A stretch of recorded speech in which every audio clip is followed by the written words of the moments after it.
नमस्कार दोस्तों, 12 जून 2025 को अहमदाबाद में एक बहुत ही बड़ा विमान हादसा हो जाता है।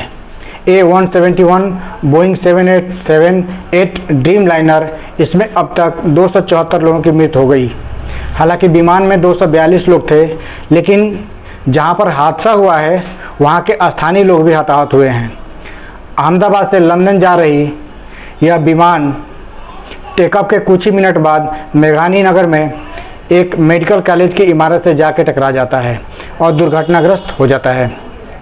इस विमान हादसे का क्या कारण हो सकता है, कौन सी गड़बड़ियाँ हो सकती है, बहुत सारी आशंकाएं जताई जा रही है। इस विमान हादसे में गुजरात के पूर्व मुख्यमंत्री विजय रूपाणी भी शामिल हैं, जो कि बीजेपी के हैं। कुछ लोग यह मान रहे हैं कि विमान हादसा एक षड्यंत्र का हिस्सा है। हमें नहीं पता यह षड्यंत्र है या फिर एक हादसा है।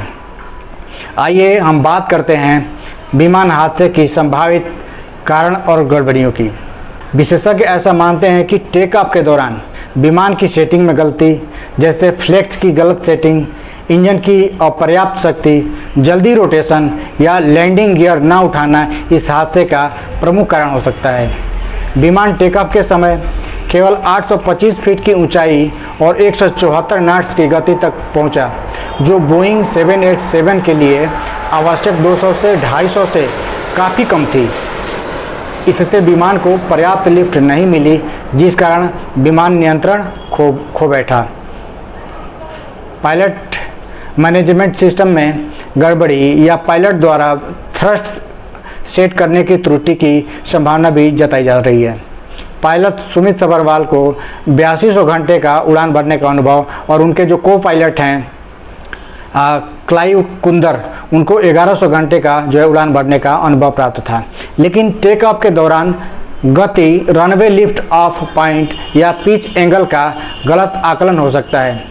इंटरनेशनल एविएशन रिपोर्ट के अनुसार टेक ऑफ और लैंडिंग के दौरान होने वाले अधिकांश हादसे में मानवीय भूल एक कारण हो सकता है।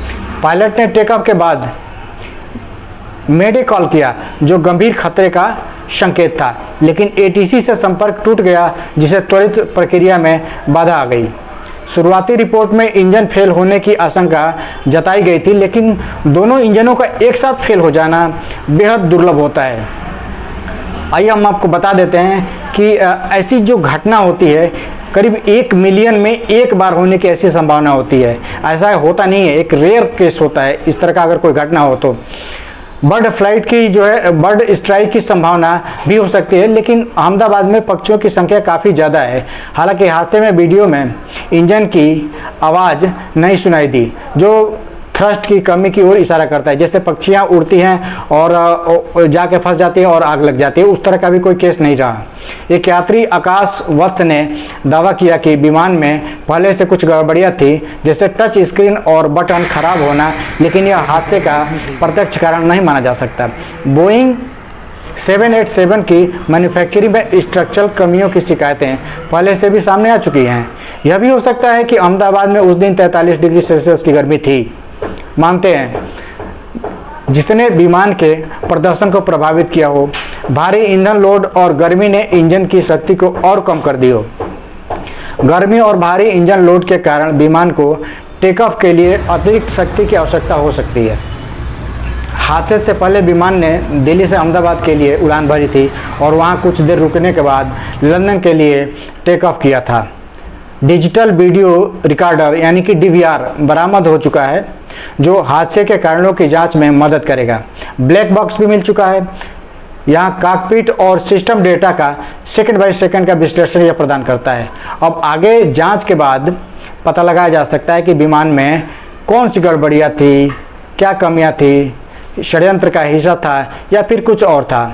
सरकार को इस घटना की जिम्मेदारी जरूर लेनी चाहिए। एयर इंडिया को भी चाहिए कि घटना की पूरी तरीके से जांच करनी चाहिए कि गड़बड़ी कहाँ रही, कैसे हुआ, इतने लोगों की मौत का जिम्मेदार कौन है। मरने वालों के परिवार को सरकार कैसे आश्वासन देगी, कैसे ढांढस बनाएगी। सरकार को चाहिए कि जो है अच्छे कामों का श्रेय अगर आप लेना चाहते हो या फिर लेते हो, तो जो बुरे काम हैं उसकी भी जिम्मेदारी लो, इसे एक्सेप्ट करो, अपनी गलती स्वीकार करो। मरने वालों के परिवार को प्रकृति जो है दर्द सहने की शक्ति प्रदान करे। आप भी कमेंट बॉक्स में कमेंट करके अपनी राय को ज़रूर दें।